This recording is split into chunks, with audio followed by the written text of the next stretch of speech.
Assalamualaikum, anak-anak sehat. Semoga kalian sehat terus ya. Belajar lagi yuk. Materi kali ini kita akan bahas tentang pasar.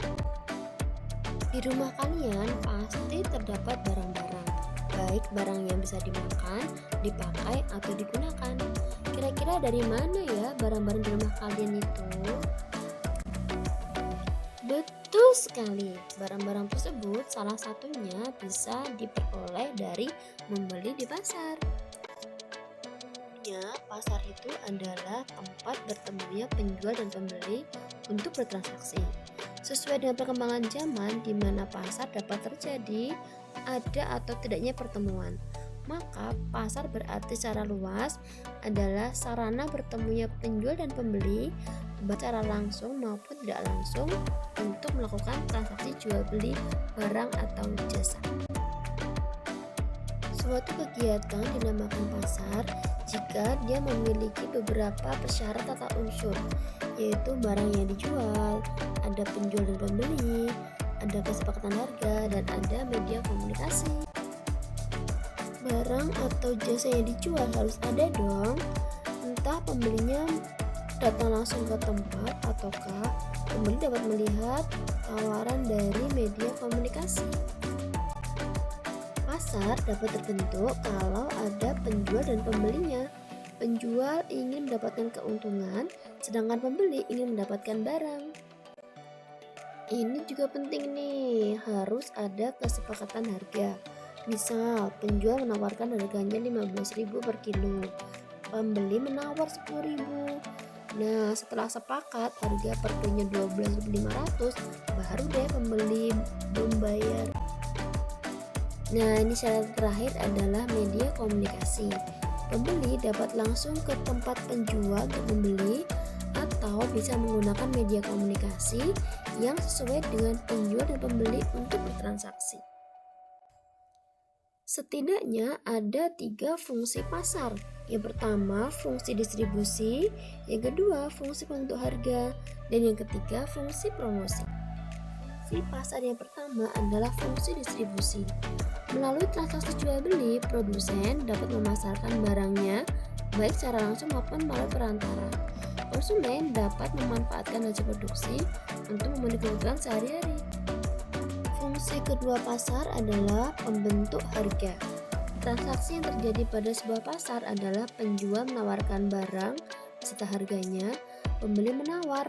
Dengan demikian akan terbentuk harga dari kesepakatan antara penjual dan pembeli. Fungsi pasar yang terakhir adalah sebagai sarana promosi. Umumnya pedagang akan memajang barang dagangannya pada tempat-tempat yang mudah atau strategis dengan cara yang baik. Tujuannya adalah pembeli mudah melihat, tertarik, terus membeli deh. Secara tidak langsung, penjual mempromosikan barang tersebut.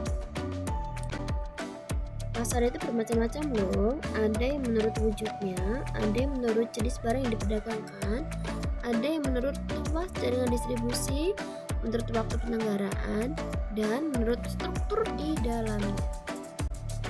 Menurut wujudnya, ada pasar konkret dan pasar abstrak. Sesuai dengan namanya, pasar konkret itu penjual, pembeli, barang semua ada di situ.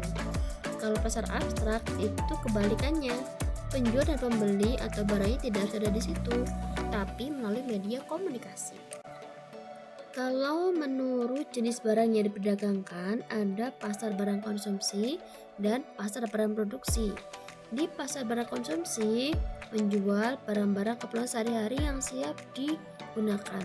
Sedangkan di pasar barang produksi menyediakan keperluan untuk faktor-faktor produksi. Ada pasar modal dan pasar tenaga kerja. Menurut luas jaringan distribusi, ada pasar setempat, ada pasar nasional, pasar regional, dan pasar internasional. Pasar setempat digunakan masyarakat di wilayah sekitarnya. Kalau pasar nasional, cakupannya melebihi suatu negara. Pasar regional itu daerah pemasarannya meliputi beberapa negara, tapi dalam satu wilayah, misalnya AFTA di Asia Tenggara. Sedangkan pasar internasional itu menyediakan komoditas barang untuk seluruh masyarakat di dunia. Waktu juga berpengaruh loh pada sebuah pasar. Ada yang pasar harian tuh bukanya setiap hari. Ada pasar mingguan yang bukanya seminggu sekali. Ada juga pasar bulanan yang bukanya sebulan sekali. Dan bahkan ada pasar yang bukanya setahun sekali, namanya pasar tahunan. Pembagian pasar menurut strukturnya ada pasar persaingan sempurna dan pasar persaingan tidak sempurna. Pasar dikatakan sempurna itu jika barangnya bersifat homogen, penjual dan pembeli jumlahnya banyak dan tidak bisa menentukan harga. Pasarlah yang menentukan harga. Kalau pasar persaingan tidak sempurna itu kebalikan dari pasar persaingan sempurna.